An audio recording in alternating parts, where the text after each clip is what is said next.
제가 유학 시절에 한 번에 시내에 나가서 중고 책방을 간 적이 있었습니다. 뭐 다른 이유는 아니었어요. 그냥 이렇게 혹시 제가 또 사야 되는 책들이 있었는데 좀 싸게 살 수 있을까 해서 가봤는데 제가 원하는 책은 그곳에 찾지를 못했습니다. 간 김에 그냥 한번 둘러봤어요. 이렇게 오래된 책 그 특유의 냄새들이 나고 뭐 이렇게 보다가 제 전공과는 전혀 무관한 이제 시집들이 꽂혀 있는 곳에 발길이 머물렀습니다. 이유는 간단했습니다. 볼륨이 얇았기 때문이에요. 그래서 혹시라도 좀 짧으니까 쉽게 읽을 수 있지 않을까라고 해서 그냥 손에 잡히는 걸 아무거나 한번 꺼내봤습니다. 굉장히 오래된 듯한 느낌이 나는 책이었어요. 이미 이제 종이들 노랗게 발해 있었고요. 그래서 그냥 지금도 정확히 기억은 안 납니다. 제목이 뭐였는지, 저자가 누구였는지도 기억은 나지 않아요. 그냥 첫 번째 페이지를 딱 넘겼는데 제 첫 번째 보이는 속지 위에 Dear My Love, 제인이라고 써 있는 거예요. 사랑하는 제인에게 1877년 이렇게 되어 있는 거예요. 굉장히 전율이 오더라고요. 그 당시 기준으로도 100년도 훨씬 더 된 책이었고 그때 제인이라는 뭐 딸인지 아내인지 뭐 사랑하는 연인인지 모르지만 누군가에게 이렇게 그 마음을 담아서 선물한 책이었던 것이죠. 그냥 그 자체로 그냥 신기했어요. 와, 이거 100년도 더 된 책이구나. 이 책을 받았을 때 그 제인이라는 여인은 어떤 기분이었을까? 뭐 잠시 그러고 넘어갔습니다. 그러고 말았어요. 뭐 이렇게 잘 보지도 않고 그냥 다시 꽂아놨던 기억만 납니다. 그런데 만약에 실제 그런 일은 없겠습니다만 연도도 똑같고 뭐 사랑하는 거기도 똑같은데 한글로 써 있고 거기에 제 이름이 써 있다고 해보겠습니다. 만약에 실제 그 책은 누군가가 저에게 준 책이 맞다고 가정해 볼게요. 그럼 기분이 어떨까요? 단지 우와 이 책을 발견했다 여기서 끝나진 않습니다. 그 사람과 관련되는 여러 가지 추억이 같이 떠오릅니다. 이것은 단지 한 권의 책이 아니라 나에게는 살아있는 그 사람의 인격으로 다가오게 되는 것이죠. 마찬가지로 우리가 무엇을 이렇게 접할 때 그냥 생소하다 할지라도 그것이 나에게 의미가 있는 장소이거나 나와 관련되어 있는 어떤 사물이라면 우리는 그것을 대할 때 느낌이 사뭇 다르게 되어 있습니다. 하나님의 말씀도 마찬가지예요. 말씀을 제대로 읽어보지 않은 사람들은 모름지기 말씀에 대한 편견이 있습니다. 너무 길다. 내용이 어렵다. 너무 이 시대와는 동떨어져 있다. 그러면서도 대개 그 성경 자체를 하나님의 말씀이라고 인정을 한다면 일말의 희망을 가지고 있죠. 내가 자세히 읽어보진 않았지만 분명히 그 말씀에는 하나님의 사랑으로 가득 차 있을 것이다라는 기대죠. 이미 성경을 여러 번 통독하신 분들이라면 어떻게 생각하실지 모르겠습니다만 그다지 이렇게 집중해서 보지 않은 분들이라면 이렇게 생각했을 확률이 높습니다. 보혜마 우리 교회 성도들은 1월 1일을 기준으로 해서 계속해서 정해진 분량대로 성경을 읽어 나가고 있죠. 그 순서대로 하면 오늘이 이제 구약에서는 예레미야가 마치는 날이고 신약은 이미 우리가 한번 일독을 한 상태에서 두 번째 에베소서를 마치는 날이기도 합니다. 자, 그렇다면 우리 입장에서 말씀을 한번 생각해 볼게요. 정말 하나님의 말씀을 읽다 보니까 읽는 내용이 구구절절 다 하나님의 사랑이 막 기록되어 있고 읽으면서 막 기분이 막 이렇게 풍요로워지고 이렇게 평안이 가득해지고 그러던가요? 여간에서는 그렇게 하기가 쉽지 않을 겁니다. 왜 그러냐면 문자적으로 기록되어 있는 내용의 면면을 살펴보면 구약은 뭐예요? 물론 구약도 하나님의 사랑입니다. 오실 그리스도에 대한 예표로 가득 차 있어요. 하지만 그 내용만을 그냥 눈으로 쓱쓱쓱 읽어 나가면 하나님의 사랑보다는 하나님의 진노가 더 많이 기록되어 있는 느낌을 지울 수가 없습니다. 정작 하나님의 피조물로서 하나님의 택한 나라의 족속인데도 불구하고 그 사람들은 끊임없이 하나님으로부터 멀어지려고 하는 내용들만 잔뜩 기록되어 있습니다. 그리고 그들로 하여금 하나님이 돌이키라고 말씀하시는 내용이 따라오죠. 신약은 어떤가요? 구약보다 읽기가 조금 수월하긴 해요. 그리고 직접 하나님의 아들이 인간의 몸을 입고 이 땅에 오신 것을 기록한 내용, 그리고 그것을 실제 전하는 사도들의 그런 서신들이 기록되어 있습니다. 하지만 신약도 마찬가지죠. 직접 하나님의 아들이 오셨지만 수다한 사람들은 그 아들을 몰아냈습니다. 심지어 죽이기까지 했죠. 그 내용들입니다. 그러니까 그냥 문자적으로만 깊이 고민 없이 읽어 나가면 이게 참 우리가 알던, 우리가 예상했던 하나님의 사랑, 하나님의 은혜는 그렇게 많이 보이지 않을 수가 있어요. 우리가 통상적으로 들었던 설교 말씀, 우리가 쉽게 암송하고 있는 성경 구절들을 보면 대개는 하나님과 관련된 좋은 내용들만 있는 것 같은데 실제 성경은 그렇지가 않더라는 것이죠. 그런데 그렇게 뭔가 좀 어두운 분위기, 무거운 분위기, 뭔가 어렵고 우리와는 조금 동떨어진 얘기가 기록된 것 같은 그 성경이 어떻게 지금까지 우리에게 읽힐 수가 있고 그 성경을 기준으로 해서 우리가 하나님께 나아갈 수 있게 됐을까요? 이것이 단지 그냥 사람의 창작물이고 그냥 문자의 조합으로만 기록된 한 권의 책으로 그친다면 누군가는 그 책을 가지고 영감을 얻을 수 있지만 대다수의 사람들은 와, 분량 많다, 그냥 읽고 끝났을 거예요. 소질과 어느 스토리가 쭉 이어지는 게 아니라 너무나 다양한 주제들이 있기 때문에 처음부터 끝까지 읽는 것도 여간 힘든 일이 아닙니다. 그런데 우리는 그것을 읽고 있습니다. 그리고 그 말씀을 기준으로 해서 우리에게 전해지는 하나님의 은혜를 받고 있습니다. 그렇게 이 예배를 참여하고 있고 이 자리에 나와서 우리는 그리스도께 속한 그리스도인이라고 말하고 있습니다. 어떻게 그게 가능하게 됐을까요? 그 말씀은 단지 문자로 끝나는 것이 아니기 때문이에요. 그 말씀은 살아있기 때문입니다. 그 말씀은 인격이기 때문이에요. 아니, 이 세상에 존재하는 수많은 책이 있는데 왜 그 중에 성경만이 하나님의 인격이라고 말할 수 있습니까? 하나님께서는 이미 태초에 말씀으로 그 모든 것을 창조하셨고 말씀이신 하나님께서 우리 가운데 임하셨죠. 이미 우리가 계속해서 살펴보고 있는 내용입니다. 하나님께서 이 모든 것을 창조하실 때 말씀으로 창조하셨어요. 다시 말하면 하나님은 말씀하시고 그 말씀이 실제로 만드신 겁니다. 그리고 그 사실이 실제적으로 우리에게 믿어지게 되는 것은 또 성령께서 우리 안에 함께 하시기 때문이에요. 그렇게 삼위일체 하나님이 한 분으로서 우리 안에 역사하시기 때문에 우리는 하나님의 아버지라 부를 수 있고 예수님을 우리의 주와 그리스도로 믿으며 성령님께서 우리의 보혜사가 되심을 인정하는 것입니다. 그 말씀이신 하나님의 아들이 직접 인간의 몸을 입고 이 땅에 오셨어요. 그래서 그 말씀을 몸소 보여주셨고 전하셨고 살아내셨고 우리에게 가르치셨습니다. 그렇기 때문에 누군가의 창작물로 쓴 것이 아니라 실제 살아있는 말씀에 그 능력이 담겨져 있기 때문에 그것은 능력이면서도 인격으로 우리에게 고스란히 전달될 수 있는 거예요. 그래서 우리는 기록된 하나님의 말씀을 근거로 해서 하나님을 만나고 예수님을 믿게 되었고 또 성령님의 도우심 속에서 이렇게 신앙인의 삶을 살게 된 것이죠. 근데 이것을 자꾸 이렇게 쪼개서 우리가 원하는 대로 보다 보면은 성경은 하나님의 말씀으로 받아들여지기가 거의 불가능에 가깝습니다. 실제 얼마 전에 지하철 안에서 어느 어머님께서 아마 아들인 것 같아요. 대화 내용이. 그러니까 전화 통화를 하시는데 워낙에 그분이 크게 통화를 하셔서 저도 의도치 않게 다 듣게 됐습니다. 바로 또 제 앞에 앉아 계시기도 했어요.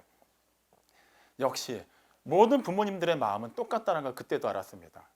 밥 잘 챙겨 먹고 있냐? 그게 첫 대화였어요. 네. 그러고 나서 그 토막토막 주제들을 정확하게 일목요연하게 얘기하시는데 뭐 제가 다 아는 기억은 안 나고요. 정확히 기억나는 건 몇 가지만 얘기해 보겠습니다. 몸 건강하게 잘 지내고 있지? 또 물어봅니다. 밥 잘 챙겨 먹어야 돼. 그리고 너무 스마트폰 게임 많이 하면 안 돼. 밤에 조심하고. 그리고 송금했다. 밥 잘 챙겨 먹어. 그리고 끊으셨어요. 밥으로 시작해서 밥으로 끝난 것 같지만 이제 스마트폰 게임 오래 하지 말고 뭐 이 내용으로는 그냥 얼추 그냥 아들이 아니까 그냥 유추만 하는 거예요. 그냥 아들이라고 하고 얘기를 하겠습니다. 아들 입장에서 한번 생각해 볼게요. 밥 잘 챙겨 먹어. 아유, 또 그 얘기 하신다. 내가 알아서 먹는데. 스마트폰 게임 너무 많이 하지만 잔소리 한다. 송금했다. 오, 복음이다. 내가 원하던 소식이다. 밥 잘 챙겨 먹어. 네네네, 알았어요. 잘 챙겨 먹을게요. 자, 아들 입장에서는 어떤 거는 잔소리, 어떤 거는 그냥 일상적인 인사, 어떤 거는 진짜 자기가 원하는 말이에요. 근데 어머니 입장에서는 그 토막토막이든 그 전체 내용이든 뭡니까? 아들을 향한 사랑이에요.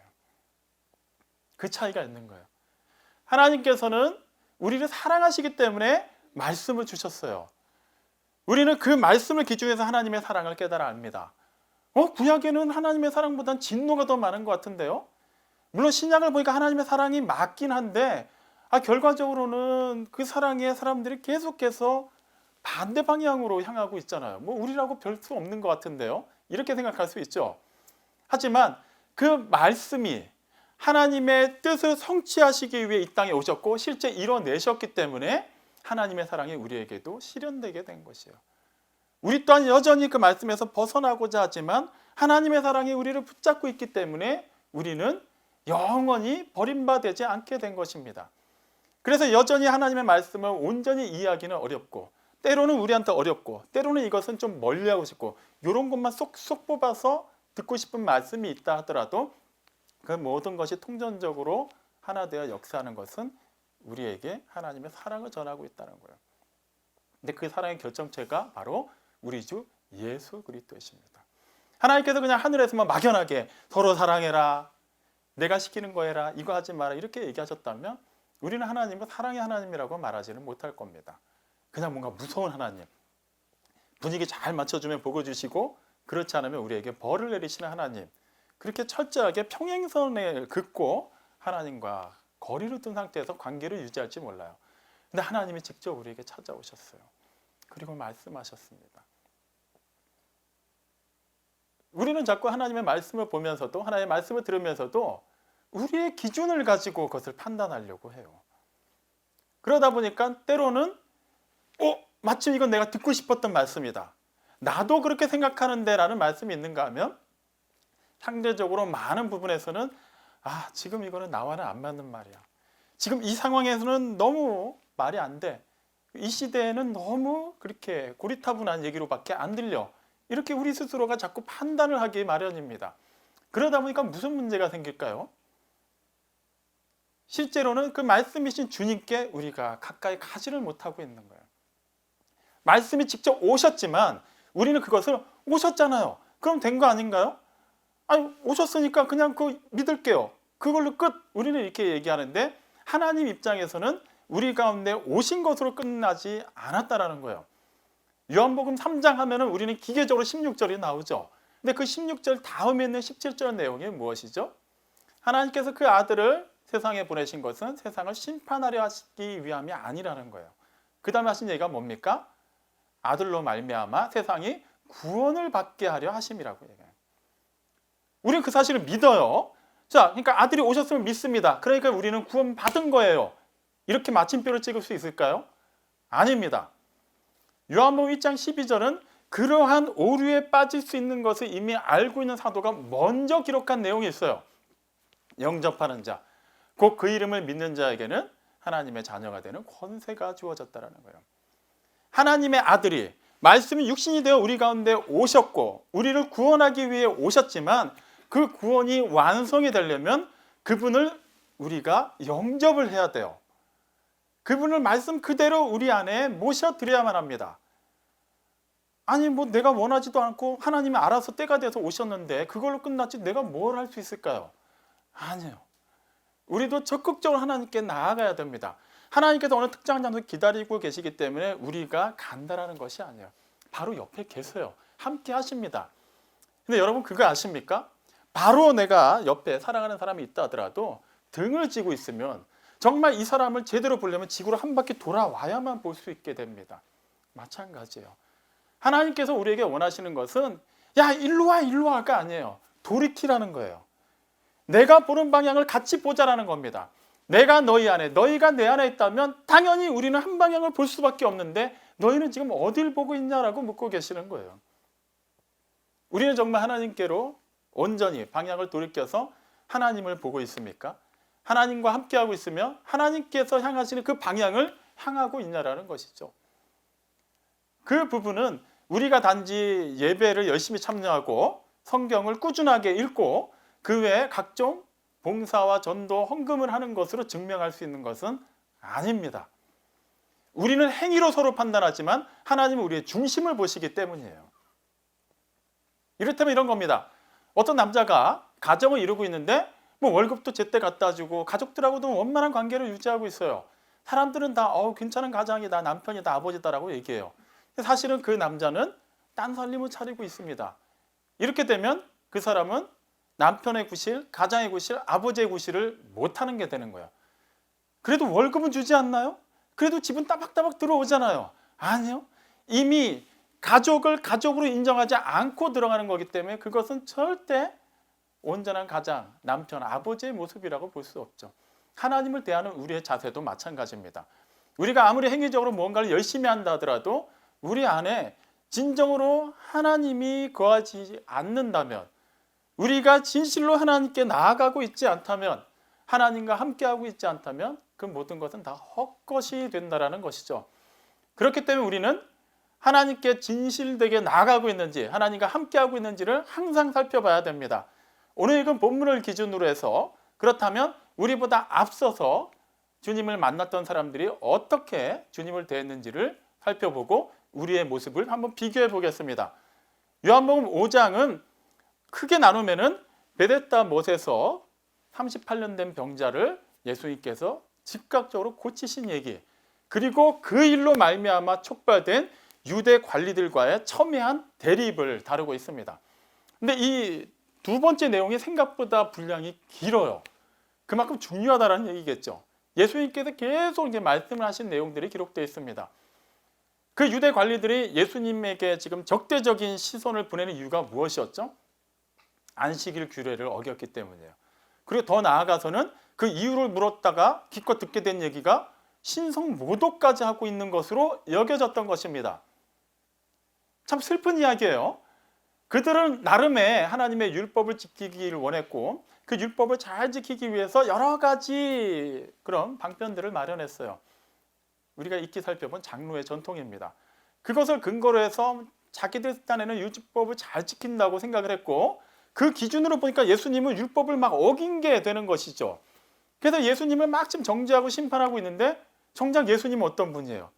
율법의 완성이세요. 그분이 곧 율법입니다. 율법을 성취하기 위해서 인간의 몸을 입고 직접 하나님의 아들이 그들 앞에 서 있는데 그들은 오히려 그 율법을 본인들이 가지고 있는 율법에 대한 기준으로 판단하고 있는 거예요. 그냥 그들의 기준을 가지고서 하나님의 말씀을 편취하려고 한 것입니다. 말씀이 말씀되게 그대로 받아들이고 싶지 않았던 거예요. 그래서 예수님께서 뭐라고 얘기하시죠?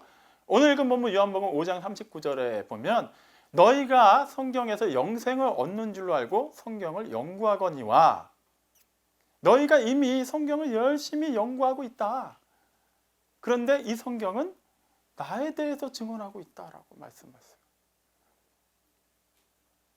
그들 나름대로는 그냥 주어진 성경, 물론 이 시대와 같은 성경은 아닙니다. 신약 성경이 아직 있을 때가 아니죠.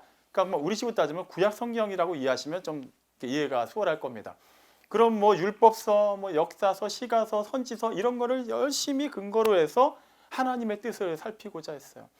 그리고 그 하나님의 말씀을 잘 지켜서 그들이 영원한 생명을 얻으려는 그런 종교적인 열심은 있었습니다. 나쁜 거 아니에요. 그렇다면 그들은 그 열심히 연구한 것을 바탕으로 해서 하나님에 관한 확연하고 제대로 된 정의를 가지고 있어야만 정상입니다. 그런 그들에게 드디어 하나님의 아들이 임하셨어요. 그리고 하나님의 말씀을 전하고 계십니다. 그리고 그분이 하나님이실 수밖에 없는 것을 그들 수준에 맞춰서 막 증언을 막 대세요. 하나님이 증언하시고 세례 요한이 증언하였고 그분이 신적인 권능을 행하신 많은 표적들을 언급하셨어요. 그런데 그들은 믿질 않았어요. 받아들이지 않았어요. 왜 그랬을까요? 이어지는 요한복음 5장 40절 말씀에 보면 너희가 영생을 얻기 위하여 내게로 나오질 않는다. 너희가 그 말씀을 그렇게 열심히 연구함에도 불구하고 그 말씀이 성취되어 있는 나를 그 안에서 발견하지 못했고 나에 대한 온전한 이미지 없이 너희들이 원하는 모양의 이미지만을 갖고 있었기 때문에 그 이미지에 맞지 않는다 하여서 나에게 오지 않고 있구나. 그리고 42절에 보면 뭐라고 기록되어 있죠? 하나님을 사랑하는 것이 너희 안에 없다라고 얘기해요. 그들은 성경을 열심히 연구했지만 그 연구한 것이 좀 시간적으로 분량적으로 부족해서 지식이 딸렸던 것이 아니에요. 의지가 없었던 거예요. 그들은 하나님을 사랑하는 마음이 사실은 없었습니다. 예수께로 나아가고자 하는, 그리스도께 나아가고자 하는 그런 의지가 없었어요. 그냥 본인들이 원하는 것, 그것을 기준으로 해서 하나님의 뜻을 어떻게든 끌어당기고만 있었죠. 하나님의 말씀을 그대로 받아들이기보다는 그들이 듣고 싶은 말씀만을 해달라고 쪼르고 있었습니다.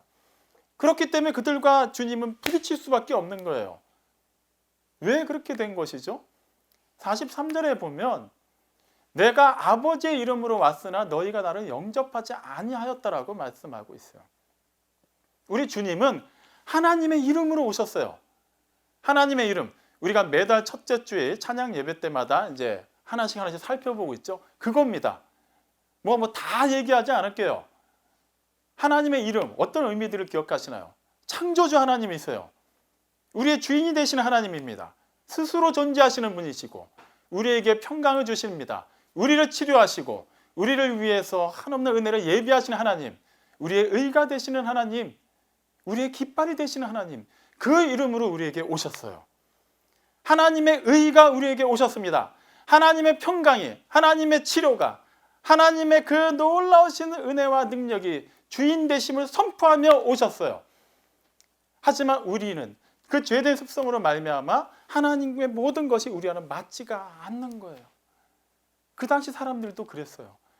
그러니까 정작 하나님을 그렇게 학수고대하면서도 하나님이 오시니까 이거는 우리가 기대했던 하나님이 아닌데 하면서 하나님을 몰아낸 것이에요.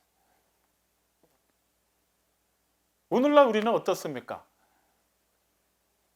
이 시대에 살아가는 많은 그리스도인들, 우리가 그리스도인이라는 이유만으로 우리의 삶이 늘 형통한가요? 우리가 찬송가 부르듯이 그 가사대로 무슨 일을 만나든지 만사 형통한가요?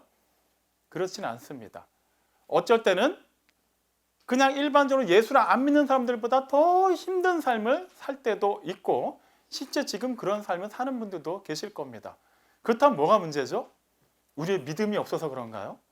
아니면 아직 하나님의 때가 아니라서 복을 못 받고 있는 건가요? 아니면 우리가 뭔가 좀 더 열심히 해야만 그 어느 수준을 맞춰야만 하나님께서 예비하신 복을 베풀어 주시는 건가요? 그건 아니에요. 우리도 똑같은 인생입니다. 이 세상에 속해 있는 동안에는 이 세상의 기본적인 법칙에서 자유로울 수가 없어요. 그렇기 때문에 당연히 우리도 힘든 날도 있을 수 있고 대인관계 속에서 어려움이 있을 수도 있습니다. 나의 의지와는 상관없이 태어났을 때부터 그런 어느 문제 가운데 태어났을 수도 있고 그리고 나는 정말 그런 생각이 아니었는데 나의 부지불식간에 드러난 행동과 언어로 인해서 누군가가 상처를 받았을 수도 있고 내가 상처를 받았을 수도 있습니다. 그러다 보니까 우리는 어떤 생각을 많이 하게 되죠? 뭔가 이 문제를 해결하고 싶은 거예요. 좀 치유받고 싶은 겁니다. 위로받고 싶은 거예요. 차라리 세상 사람들은 일 마시고 술이라도 한잔하면서 그렇게 푸념이라도 이렇게 내뱉고 서로 그렇게 위로라도 하는데 우리는 또 그렇게 또 하지는 않잖아요. 하는 분들도 계신가 봐요. 어쨌거나 그러니까 이 예배라는 것이 우리에게 주어진 그 말씀이라는 것이 자꾸 그런 하나의 방편으로 전락해버리는 거예요. 오늘 예배를 통해서 나에게는 어떤 위로의 말씀이 내가 지난 한 주 동안 진짜 스트레스 많이 받았는데 정말 많이 아팠는데 너무 속이 상했는데 너무 억울했는데 하나님이 어떻게 나를 위로하실까? 어떻게 나를 회복시키실까? 오늘 내가 말씀을 읽을 때 다른 말씀 다 필요 없고 지금 내가 가장 답답해하는 그 문제가 어떻게 해결받을 수 있을까? 그러한 관점으로만 보려는 경향이 있어요. 지금 예수님을 적대시하는 유대인들이 그런 관점을 가지고 있었기 때문에 예수님을 알아보지 못한 거예요. 그들이 바라는 메시아는, 그들이 바라는 하나님의 아들은 그들이 먹고 사는 것을 온전하게 해결해 줘야 돼요. 다윗 왕이 세웠던 그 놀라운 그 왕조의 역사를 다시 회복해 하는 사람이어야 됩니다. 아브라함에게 주어진 그 언약대로 정말 그 유대 민족이 온 세상이 편만해지는 것이어야만 해요. 그렇기 때문에 그들이 기대한 하나님의 아들, 그들이 기대한 그리스도는 힘이 있어야만 합니다. 돈이 있어야만 합니다. 명예가 있어야만 해요. 인물도 이왕이면 잘생기면 좋습니다. 근데 그들 앞에 나타난 하나님의 아들은 볼품도 없어요. 가난해요. 명예도 없습니다. 제대로 배우지도 못한 분이에요. 당연히 그들 기준에서는 아무리 그분이 하나님의 아들이라 하더라도 그들에게는 하나님의 아들이 될 수가 없었던 거예요. 우리도 하나님의 말씀을 대할 때 하나님께 나와 예배를 드릴 때 그러한 마음으로 하나님만을 추구한다면 이 예배는 만약에 이 예배가 정말 우리가 원하는 것만 다 이루어지고 평안해지고 오면 다 문제 해결받고 가는 예배가 되고, 우리가 매일매일 읽는 그 하나님의 말씀이 하나하나 다 그날 우리에게 피가 되고 살이 되고 너무나도 우리의 마음을 흡족하게 하는 것이라면, 그 예배는, 그 말씀은 우리에게 생명의 양식이 되지 못할 것입니다. 마약이 될 거예요. 잠시 잠깐 우리의 그런 고통을 잊게 해줄 수 있습니다. 우리가 바라는 것, 우리가 정말 추구하는 그 짜릿함이 채워짐으로 말미암아 잠시 환희에 빠질 수 있어요. 하지만 그것은 결코 오래가지 못하죠. 왜입니까? 우리가 사는 이 세상은 늘 동일한 문제만 있지는 않아요. 늘 새로운 사람을 만납니다. 새로운 문제가 닥치게 돼 있어요. 아무리 내가 인생을 오래 살고 그 경험을 바탕으로 해서 뭔가를 문제를 해결해 나가려고 해도 끊임없이 새로운 관문이 우리를 기다리고 있습니다. 그럼 그때마다 우리는 좀 더 자극적인 걸 구하게 되겠죠. 좀 더 확실하고 좀 더 즉각적으로 우리의 몸과 마음을 채워줄 수 있는 것을 찾고 있겠죠. 우리의 영혼이 살아나는 것에 대해서는 관심이 없고 그냥 하루하루 살아가는 이날 이 문제 해결만을 우리는 원하고 그 문제 해결자로서 하나님을 찾게 될 것입니다. 근데 하나님께서 주시는 말씀은 그때그때마다 우리가 원하는 말씀을 주시지 않는 거예요. 하나님의 심보가 나빠서일까요? 아닙니다. 하나님은 우리를 살리기 위해서 그분의 독생자를 아낌없이 내어주신 분이에요. 그 말은 정말 우리에게 필요한 것이 무엇인지를 누구보다 잘 아십니다. 그렇기 때문에 하나님께서 우리에게 주시는 말씀은 그 말씀이 곧 우리에게 살리는 거예요. 생명이 되는 거예요. 피가 되는 거예요. 우리를 살리는 말씀이에요. 근데 우리 입장에서는 즉각적으로 내가 반응이 없으니까 이건 아닌 것 같은데 하면서 자꾸 몰아내고 있는 거예요. 결과적으로 그렇게 신앙생활하는 사람들의 특징이 무엇입니까? 사람들로부터 영광을 취한다는 거예요. 사람들로부터 위로를 받고 싶어하는 거예요. 사람들로부터 인정을 받고 싶어한다는 거예요. 예배에 참석하고 예배를 드리는 것은 다 동일합니다. 하지만 이 예배자로서 또 예배가 진행되는 과정과 그 이후와 규제와 그 이후에 일어나는 모든 일 속에서 우리는 그 순간순간이 예배의 연속이라는 것을 생각하지 못하고 내가 무엇을 했고 내가 이 교회 일원으로서 어떤 역할을 감당하고 있고 내가 우리 가정에서 내 일터에서 내 만나는 사람 가운데서 내가 무엇을 하고 있는데 나에게 사람들이 어떻게 주목하고 있는가, 그것에 마음이 뺏길 수가 있다는 거예요. 하나님께서 우리에게 말씀을 주신 것, 그 말씀이 직접 오신 것은 우리를 만나기 위해서요. 그렇기 때문에 우리는 하나님을 만나야 됩니다. 하나님께 나아가야 되는 거예요.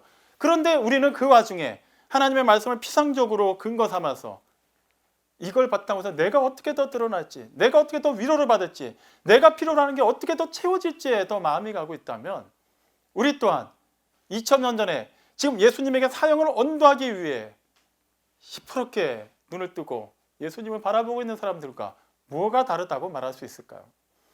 주님의 말씀을 들었음에도 불구하고 그 말씀대로 따르지 않고 준행하지 않는다면 예수님을 십자가에 못 박으라고 말하는 사람들과 우리와 무슨 차이가 있냐 이 말입니다.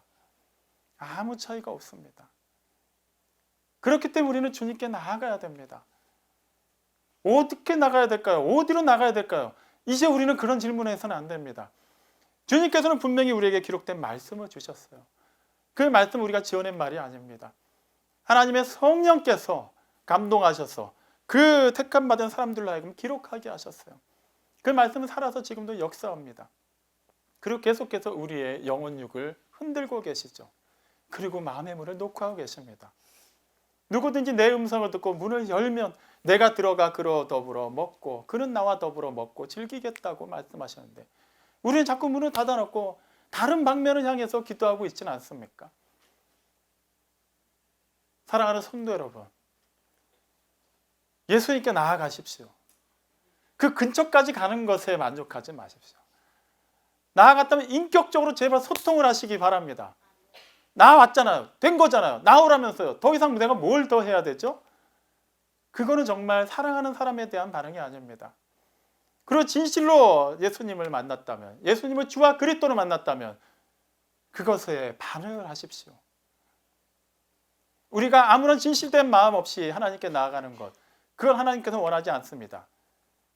우리가 정말 하나님을 아버지라 부를 수 있다면, 우리가 진실되게 예수님을 우리의 주와 그리스도로 인정한다면, 보혜사 성령께서 우리 안에 내주하시고 우리를 성전 삼아서 역사하신다는 것을 믿는다면 우리는 그것을 삶으로 증거해야 됩니다. 아니, 그냥 겉으로 드러나는 게 중요하지 않다면서요. 그냥 내가 하나님을 사랑합니다. 그거면 된 거 아닌가요? 다른 것 등한시해도 문제 없잖아요. 내 마음이 진실하다면. 과연 그럴까요? 정말 내가 누군가를 사랑하는데 그 사람을 외면할 수 있을까요? 그 사람과 일부러 거리를 둘 수 있을까요? 그 사람을 기쁘게 하는 것에 내가 마음을 쏟아놓지 않을 수가 있을까요? 먼저는 하나님께 나아가는 것입니다. 하나님께 우리의 마음을 여는 거예요. 그분만이 우리의 주인이 되심을 인정하는 것입니다. 그분이 우리의 구세주가 되심, 우리의 그리스도이심을 인정하는 거예요. 그러려면 우리의 원래 모습을 고스란히 내려놔야 됩니다. 나는 구원을 받아야 하는 존재임을 인정해야만 예수님이 나의 그리스도가 되십니다.